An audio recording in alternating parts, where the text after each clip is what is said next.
Hello, everybody. This is Ask Dr. Bob. Welcome. That's where you all join me, Dr. Bob Gabbay, the Chief Scientific and Medical Officer here at the American Diabetes Association. And you ask questions, and I do my best to answer them around diabetes. And this is American Diabetes Month. Uh, that's been a big effort here at the American Diabetes Association. In fact, our tagline is today's diabetes hits different. And we'll talk a little bit about what's changed and what's different.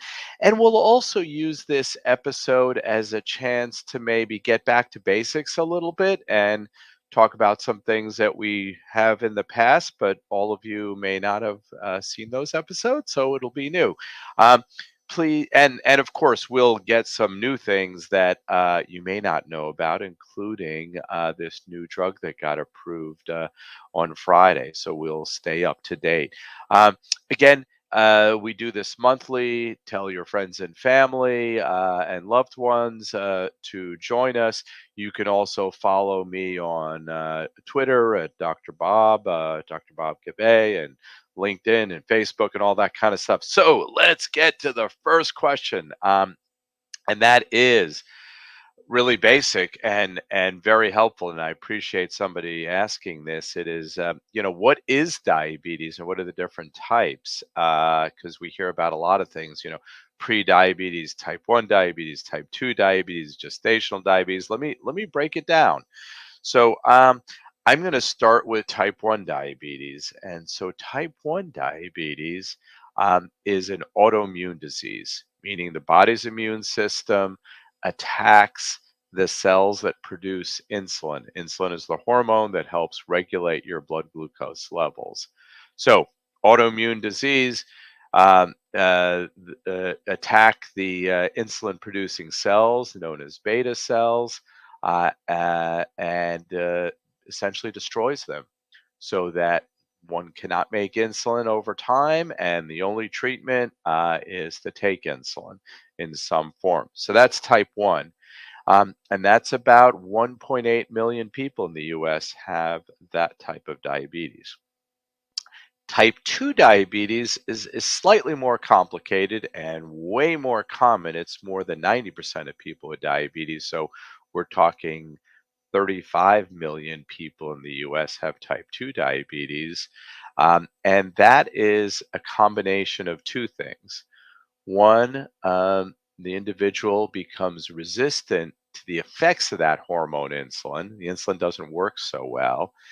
And many people can make up for that by making extra insulin and making lots of insulin, and they can keep their blood glucose levels normal. Um, but people with type 2 diabetes have two problems: insulin resistance and not able to make the extra insulin that they need to compensate for that resistance. So, insulin resistance and not enough insulin production. And again, as a result, blood glucoses start to rise. They have diabetes. That type 2 diabetes is preceded by something called prediabetes. Good name for it.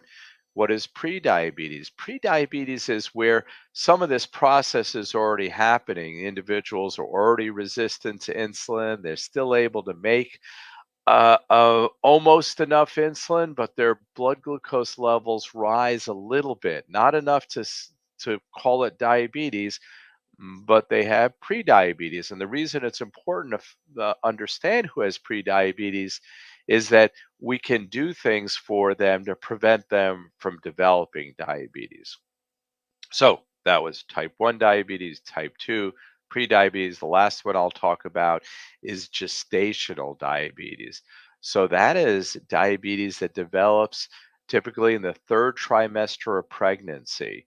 And women, typically are screened in the third trimester for pregnancy. If any of you women have remembered drinking the sweet glucola or something like that, it checked to see whether you had diabetes during your pregnancy. And it's important to find those women that have gestational diabetes because if one doesn't take care, it can be harmful both to mom and very much to the baby. And so we have some important initiatives here at the American Diabetes Association targeting gestational diabetes in particular.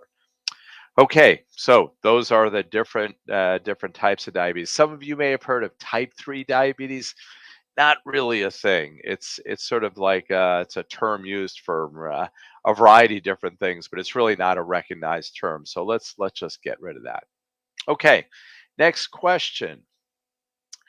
How is diabetes different today than before? And yes, this sort of falls within the tagline for American Diabetes Month, which is today's diabetes hits different. So yeah, what's different today than before? And what are some of the advancements that have occurred? And I really like this question. So I can give you the long view first.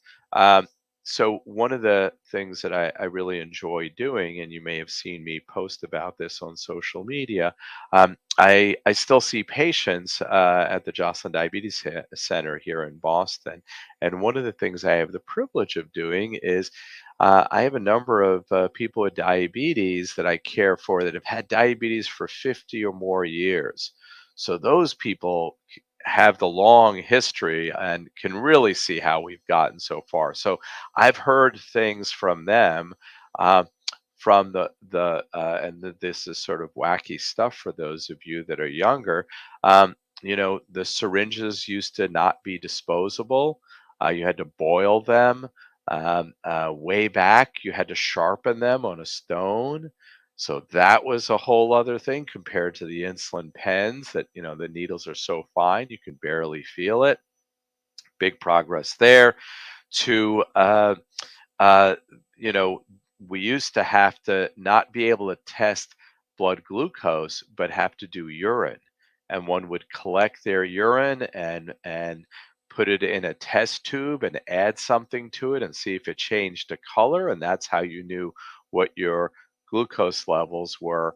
But really, it was a very coarse measurement. So we went all the way from that to now, continuous glucose monitors. But let's talk about the more recent time.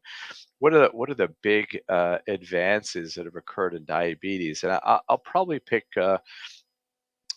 three things. One, for both people with type 1 and type 2 are continuous glucose monitors.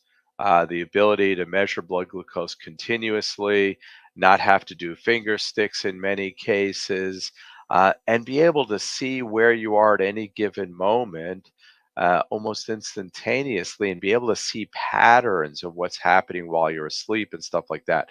So that's one game changer that has occurred. Um, the other has been based on that, having continuous glucose monitors, have them talk to insulin pumps that deliver insulin and start to automate the process to adjust the insulin based on the blood glucose levels from a CGM. And we call that automated insulin delivery. And there are a number of products out available now that do that. It's not a complete, like automatic, like I don't have to do anything anymore, but they very much help in improving blood glucose control. So that's number two. CGM was number one. And the third big advance, and this is for people with type 2 diabetes, is there are newer medications that can really uh, help prevent complications from diabetes, particularly heart disease and kidney disease, in unique ways. And they really work, and they have been shown to decrease uh, cardiovascular disease and death from cardiovascular disease, and also kidney disease and kidney failure. And those drugs are called GLP-1 and SGLT2. They're not the most user-friendly names, but I'll repeat them: GLP-1 and SGLT2. Uh, those medicines, there's several of them on the market, and I'd say that's the third big game changer. Uh, Let me bring up something that is brand new. I mentioned on Friday, you may have seen the stories in the news that the FDA approved a new drug called teplizumab. If you see how it's spelt, it's not so easy to pronounce, but it's teplizumab, and it is going to be marketed as sealed. And what is this new medicine? It is the first medicine approved by the FDA ever that can delay the development of type 1 diabetes. So remember, type 1 diabetes, autoimmune disease. Uh, what this drug does is it interferes with that autoimmune process so that it slows down that process and delays, on average, the development of type 1 diabetes by 2 years. And that you may say, well, what's 2 years? Well, if you've got a child with diabetes and you imagine chasing them around and, prick their finger and give them insulin and all of that, not having to do that for 2 years is a pretty remarkable thing. And so this medication requires, it's an intravenous infusion that's given 14 days in a row, and then it has its lasting effect. And it just got approved. And who would be the kind of person that one could use this for? Right now, it's indicated for individuals that have, through blood tests, found to have a high risk of developing type 1 diabetes, almost like pre type 1, if we, although we don't call it that. Um, People that are at risk for developing type 1, typically family members of individuals with type 1 that have had these blood tests found out to be at risk, and then they can get this treatment. And like any medicine, there are some side effects, and the side effects are the two main ones is it can lower the white blood cell count, and it can cause some headache. So that's teplizumab, the new medication. Let's move on to more questions. Is diabetes in children different today than before? And yes, here's the so diabetes in children, certainly when I was training in medical school and stuff, it was almost all type 1 diabetes. And now that's changing, and there are more and more young people, children, developing type 2 diabetes. And that's quite concerning because that means they're going to live with type 2 diabetes much longer. And here's what most people don't know about type 2 diabetes in young people is we've now found out that it's a more aggressive disease. When they develop type 2 diabetes, uh, the traditional medications don't work as well, and they develop complications much faster. So, really concerning situation. And that's why the American Diabetes Association, we've identified our targeted research areas, the research we want to fund, and that's one of the areas that we're going to be investing in because we need to understand why is it so much worse in kids? Why is type 2 diabetes so much worse in kids? So stay tuned as that research gets done.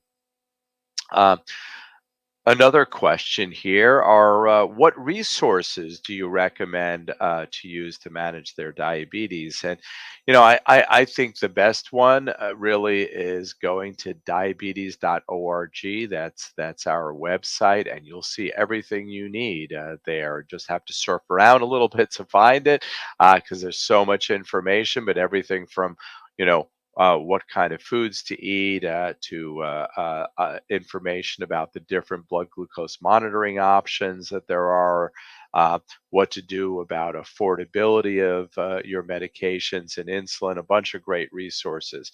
And for those of you that don't have diabetes, if you don't have diabetes, a great resource is our risk test. Um, it's available again online, and you can answer a few simple questions and find out what your risk is for developing type 2 diabetes. Okay, Uh, Again, throw in questions in the chat if you have them. Otherwise, I'll keep going. Um, Someone asks, what can I do to lower my risk of developing diabetes? And for type 2 diabetes, there's a lot of stuff. Um, we know that exercise is helpful. Walking 30 minutes a day, 5 days a week has been shown to lower the risk of developing diabetes. Uh, Watching what you eat, and in particular, cutting down your portions a bit if you're overweight or have obesity, uh, trying to lose weight. And the ways to do that are cutting down portions a bit, eating a bit less, and then physical activity.